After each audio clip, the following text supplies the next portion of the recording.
Então, tipo assim, se ele perde por 40-0, que não é impossível, que já tá 20, aí eu acho que essa pressão ela vai pra temporada que vem. E eu acho que é uma péssima ideia que ele entre pressionado a fazer alguma coisa, sendo que a vida dele vai depender da temporada que vem.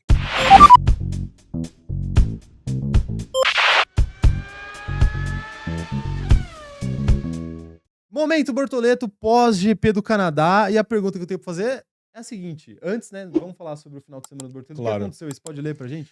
Nos treinos livres, né? 1, 2 e 3, ele foi, respectivamente, 16º, 13º e... É 19º ou 9º ali? Eu não tô conseguindo ver direito. Acho que é 19º, né? É 19º. Nos treinos, ficando atrás do Hülkenberg apenas no último treino livre aí, que foi o treino que ele ficou em 19º. No qualifying, ele ficou em 16º, então ele não foi para o Q2, enquanto o Hülkenberg largou em 13º, então o Hülkenberg fez parte aí do próprio Q2. E na corrida ele passou longe da zona de pontuação, enquanto o Hulk pontuou aí, ele ficou em P8, eu já até antecipo aqui, eu acho que em certo momento o Bortoleto foi um pouquinho boi de piranha aí do Hülkenberg, pra poder segurar o trem que vinha atrás, pro Hülkenberg poder ter um pouquinho mais tempo ali de tranquilidade, digamos assim, e caçar quem estava na frente, tanto que deu certo. Pois é. Então tá aí o final de semana de Gabriel Bortoleto. E aí a gente tem que entrar numa conversa desconfortável. Que aí, é por isso que eu digo que certas pessoas não têm coragem de falar certas conversas. Mas a conversa desconfortável é a seguinte. Nico Hülkenberg tá aí com quantos pontos? 20 pontos. 20 pontos, enquanto o Gabriel Bortoleto tem 0 pontos. Né? E o Gabriel Bortoleto, querendo ou não, ele tem que ligar o sinal de alerta, na minha opinião. Tem, mas eu acho que não tem muito também ao mesmo tempo. Não, eu acho que tem. Porque assim, eu não acho que esses 0 pontos sejam total culpa dele, obviamente. Ele teve muitos problemas ao longo do ano. A gente sabe que a Sauber errou a estratégia dele diversas vezes. A gente sabe que o carro deu problema diversas vezes também. E a gente sabe que se o problema for acontecer numa equipe como a Sauber, que tem um orçamento Limitado. não batendo no teto como Red Bull, Mercedes e tudo mais, e uma equipe que tá meio em transição, Esperando a Audi, né? desorganizada, esperando a A Audi. deriva, eu diria. A deriva. Se alguma coisa de errado tiver que acontecer, vai acontecer com o segundo carro, não vai acontecer com o carro do primeiro piloto. Se alguma estratégia tiver que ser traçada pra priorizar alguém, vai ser pra priorizar o Hülkenberg, não vai ser pra priorizar ele. Então, assim, eu entendo que ele tá numa desvantagem nesse quesito, assim. Mas eu acho também, ao mesmo tempo, que o Hülkenberg ele tá começando a fazer coisas muito importantes e perder de 0 é uma marca que fica chata. É uma marca que fica chata, assim. Eu acho que tirar o peso do primeiro ponto é importante demais pro Bortoleto, então eu acho que ele tem que ligar um sinal de alerta, porque é o que a gente sempre fala aqui. No final do ano, a narrativa não é olhar pra trás e entender o contexto. A narrativa é olhar pro resultado e falar, tipo, olha, ele perdeu de 30-0 pro Hülkenberg. Sim. E a gente não tá nem na metade da temporada ainda. Tá quase na metade, né? Faltam 2 corridas pra isso. Mas se continuar nessa leva, imagina o Hülkenberg terminando o ano com 40 pontos e o Bortoleto com 0. Cara, assim, primeiro, eu até acho que não vai acontecer, tá, do Bortoleto passar em 0. Eu acho que em algum momento do ano ele vai conseguir pontuar. Faltam muitas provas ainda. A Sauber hoje não é um mega carro, mas é um carro que compete. A gente viu o Hülkenberg nessa prova, na última prova, que o Bortoleto também competiu. Ele não consegue pontuar, mas ele ronda a zona de pontuação a prova quase inteira, que foi no GP da Espanha. Então acho que a chance do Bortoleto passar batido esse ano, em termos de ponto, é muito baixa. Eu acho que em algum momento ele vai conseguir pontuar.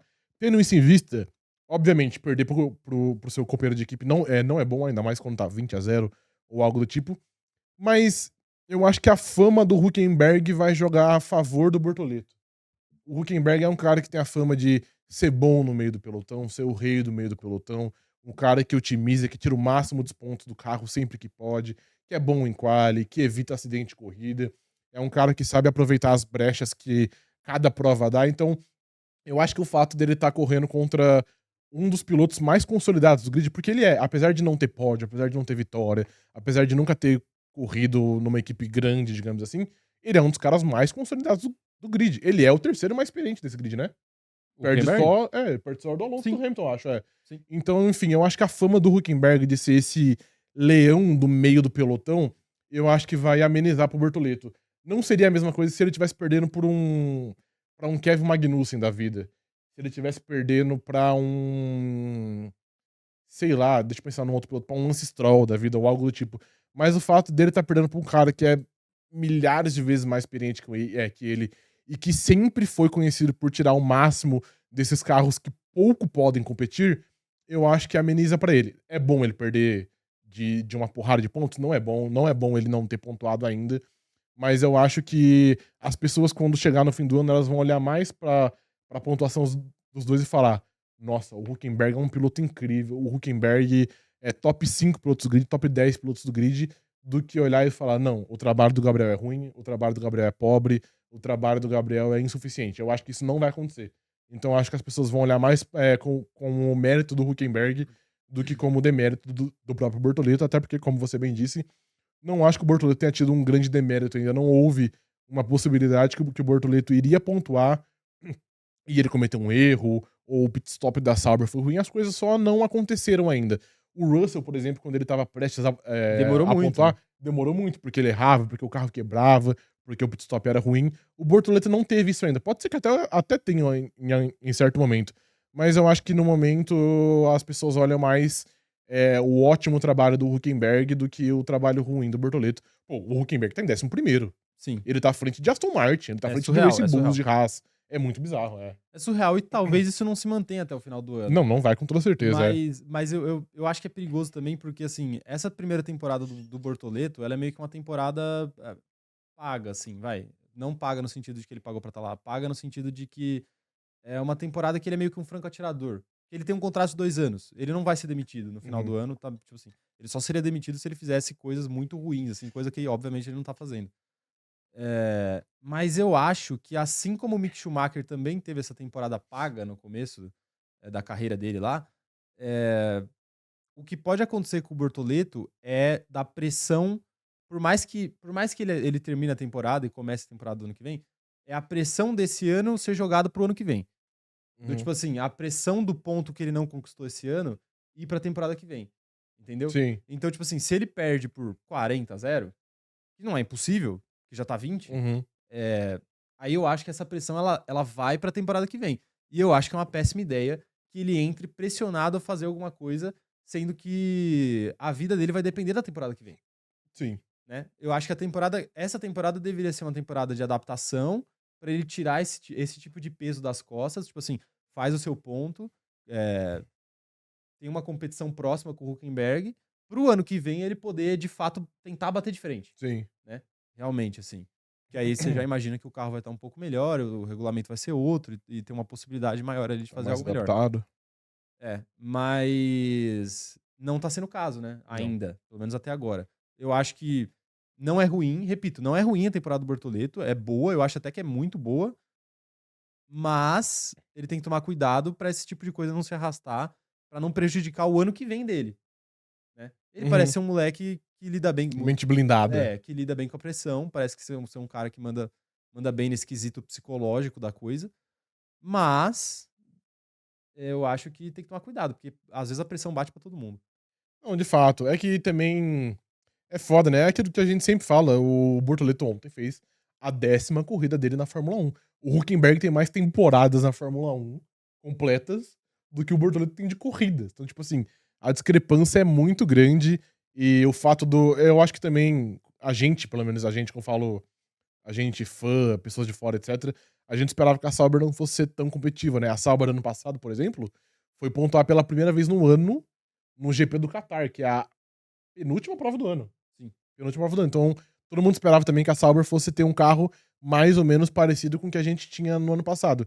E na real, que não, esse é um carro competitivo. Não é um mega carro, não é o melhor carro do fundo do grid, mas é um carro que possibilita o cara em 10 corridas fazer 20 pontos. Mesmo que tenha sido na base de Deus, na base do milagre, na base da chuva no GP da Austrália, etc. Esse carro virou competitivo mais rápido do que as pessoas esperavam, e eu acho que o Bortoleto tá meio que num processo de adaptação, enquanto é natural que o Nico Hülkenberg não tem isso. É um cara que já tava no grid ano passado, É. não pela Sauber, mas ele tava no grid, e no ano anterior, e 10 anos atrás Não, e já também. pilotou Todos os tipos de carro do mundo. 10 carros diferentes de Exatamente. 10 equipes Vencedor de Le diferentes. Mans, 24 horas de Le Mans, vamos respeitar Ah, um tá pouquinho. bom. Então é isso, eu E acho pode na que... Fórmula 1, já aconteceu? Mano, ainda não, mas aguarde o GP da Holanda de 2025. 2025. É, porque é Você o tem essa último, né? fé. Mas enfim, então é isso. Eu ainda não vejo. Eu até respondi ontem um cara que perguntou isso pra mim em algum tweet meu, que eu achava que não ficava ruim pro Bortoleto, apesar de não ser legal, obviamente. Eu acho que é mérito total do Hülkenberg, que faz um puta trabalho e consegue resultados impossíveis. O P5 dele na porra do GP da Espanha é um resultado impossível, é irreplicável. Não dá pra fazer de novo, tá ligado? Não, realmente. Então é muito mérito do cara, mano. Não, eu acho que é muito mérito, tanto que assim, mas eu acho que também tem que ser reconhecido um negócio, tipo assim, ele pontuou em 3 das 10 corridas do ano, assim. Sim. 30%. Não é exatamente 30%, né? 3 de 10 é 30%. Não, tá certo, 30%. É, então, assim, é muita corrida que ele tá pontuando, né? De fato. E o Bortoleto, ele chega perto de pontuar em uma. Por isso que eu falo que é... Aí sim, claro, aí eu volto. A gente pode discutir aqui o contexto. Ele foi prejudicado em estratégia, principalmente no GP da Espanha, que era pra ele conseguir pontuar naquela corrida, se não fosse uma estratégia horrível da Da Sauber, Sauber. que inclusive faz uma estratégia muito boa com o Hülkenberg, que consegue aproveitar. Mas é o que eu sempre falo, vou falar mais uma vez, falei no começo desse momento aqui da live. Quando chega no final do ano, ninguém presta atenção no dia que a Sauber acabou com a corrida dele, ninguém presta atenção no dia que o assoalho não estava funcionando direito lá no GP da Austrália, ninguém presta atenção em nada, o pessoal só presta atenção no resultado. Sim. E o resultado, se for de 0, vai ficar feio pra ele. Porque nem o Zou tomou de 0, por exemplo. Um carro que talvez fosse pior. Quer dizer, o Zou ganhou de 0, né? Teve 0x0, né? Teve 0x0. Teve 0x0. Mas teve... Não, eu acho que não teve 0x0. No primeiro ano do Zou... Não, teve sim. No último ano teve 0x0. Não, pô, o Zou pontuou no último ano. É verdade, ele pontua, né? Foi tipo 6x0 pra ele, né? Mas o Bottas ganha. Mas se é que 6x0 é mais suave, né? Mas não é 20. Mas foi. É isso que eu tô falando. 20... Perde de 6x0 hoje lá pro Esperança. Cada vez você fala que é suave. Não, mas assim, mas é isso que eu tô falando. Não, eu sei. 20x0, entendeu? Já é uma pontuação que você... Que quem olha sem contexto... O Hülkenberg ficou em segundo na corrida. É isso que você tá falando. Basicamente. Ele fez 18 pontos, 20 pontos. Entendeu? Enfim. Então é complicado. Eu tô falando isso mais porque eu acho que tem que ligar o sinal de alerta. Não porque... Ele é bagre ou algo do tipo. Ele é bagre ou algo do tipo, mas é porque tem que tomar cuidado com esse tipo de narrativa no final do ano. Claro, aí depende também do Mattia Binotto lá blindar ele, né? O Mattia Binotto te falar, não, a gente acredita nele, a gente acha que ele fez um ano bom. Respaldo da equipe. Tem respaldo. É claro que a Sauber vai ter menos pressão do que a Ferrari. Se ele estivesse na Ferrari perdendo de 20, aí, num caso parecido, 20x0, aí beleza, aí ficaria um pouco mais chato. Mas eu acho que ele tem que aproveitar esse ano pra tirar essa zica do ponto, fazer esse ponto logo e não perder de 0. Pra não levar pro ano que vem uma pressão, porque o contrato dele é 2 mais 1. Ou seja, no final do ano que vem, ou no meio do ano que vem, eles vão decidir se ele vai ser renovado ou não. De novo, eu acho muito improvável que ele não pontue em algum momento. Esse carro é mais competitivo do que a Sauber teve no ano passado, e a Sauber do ano passado conseguiu pontuar, mesmo que tenha sido em uma prova. Então acho que em certo momento, em algum momento, o Bortoleto ele vai sim conseguir pontuar. E também, assim, não vou falar também que tá sendo um inesperado, né? Quando foi anunciado, a gente avisou, né? Apesar da gente não ser nenhum mestre técnico aí da Fórmula 1, aparentemente, a gente avisou, várias pessoas avisaram. A tendência é que no ano que vem, que no caso é esse ano, o Hülkenberg vença até com uma certa tranquilidade. A gente acerta coisa aqui? Eventualmente, mano. Não é sempre, assim. Porque eu achei que a gente não entendia nada, nada. De vez em quando a gente não consegue acertar nada. É igual um relógio parado, tipo 2 vezes no dia. É verdade. Então, todo mundo esperava já que seria mais ou menos por aí. É que, de novo, a gente não esperava que a Sauber ia ter um carro competitivo, mais competitivo, tão cedo. E aí, eu acho que ninguém, por exemplo, esperou que em algum momento o Hülkenberg fosse fazer 20x0. A gente esperava que fosse 2x0, 3x0, 4x1 e por aí vai. A Sauber arrumou um carro muito competitivo e o Hülkenberg, por ser um piloto melhor hoje, né, e um piloto mais experiente, ele consegue aproveitar mais. Então, eu ainda consigo inocentar Gabriel Bortoleto. Pois é. Biel Bortoleto. Bielzinho. Isso. Tá aí, então, inocentado o Gabriel Bortoleto. Mas, não foi feita uma acusação, mas assim, melhor tomar cuidado. Tem que tomar cuidado, Gabriel Bortoleto, pra gente continuar tendo um brasileiro na Fórmula 1, que é o que todos nós queremos. Não importa se você vence por 1 centímetro ou 1 quilômetro. Vencer é vencer. Quem disse essas aspas? Toretto. Perfeitamente. Tá aí, Gabriel Bortoleto tem que aprender Se com a inspiraram, sabedoria exatamente. de Toretto. Sim. Quem mais aqui, ó, tá mandando mensagem? Deixa eu ver. O Dr. Marco falando assim, ó, acho que a mídia brasileira em geral subestimou o desafio que seria correr contra o Hülkenberg. Mas em defesa do Gabi, apenas o Hadjar de rookie está abatendo seu companheiro de equipe. Exatamente, é um ponto. Não, e tem até um vídeo. E o Hadjar tem um contexto muito específico, O companheiro de equipe dele é um inepto. É um cara que subiu, desceu, Sim. tá todo ferrado de confiança e era pra ele estar perdendo pro Tsunoda, Não, teoricamente, né? Sim. E o próprio Bortoleto sabia que seria um puta desafio. Eu esbarrei num vídeo recentemente, que era um vídeo do início do ano passado, ou seja, ele nem tinha fechado com o Sauber nem nada. E ele foi em algum podcast, talvez seja do Motorsport, e o pessoal faz um cara a cara com ele. E aí ele fala, tipo, esse piloto ou esse piloto. E quando chega no Hulk, ele fala, pô, eu acho que o Hulk é um piloto que não é valorizado o suficiente, ele tá fazendo um baita trabalho com esse Sauber, ele coloca a Sauber nesse Q3 toda Haas, hora. né, no caso. Desculpa, com a Haas, que é um carro que não deveria estar aqui toda hora, então ele falou, pô, eu acho que as pessoas subestimam o Hulk, que é um mega piloto, e tá fazendo um ótimo trabalho com a Haas, e depois calhou deles virarem companheiros de equipe. Então, tipo assim, até ele, no fundo, sabia que o Hülkenberg é um companheiro difícil. Apesar de ser um cara que ajuda com ele, etc., que trabalha meio que como tutor dele, na hora da pista, o Hülkenberg, querendo ou não, é o maior piloto alemão da história. É cobra da bola. É cobra da bola. Eu até vi uma declaração do Bortoleto falando que é o melhor companheiro de equipe que ele já teve.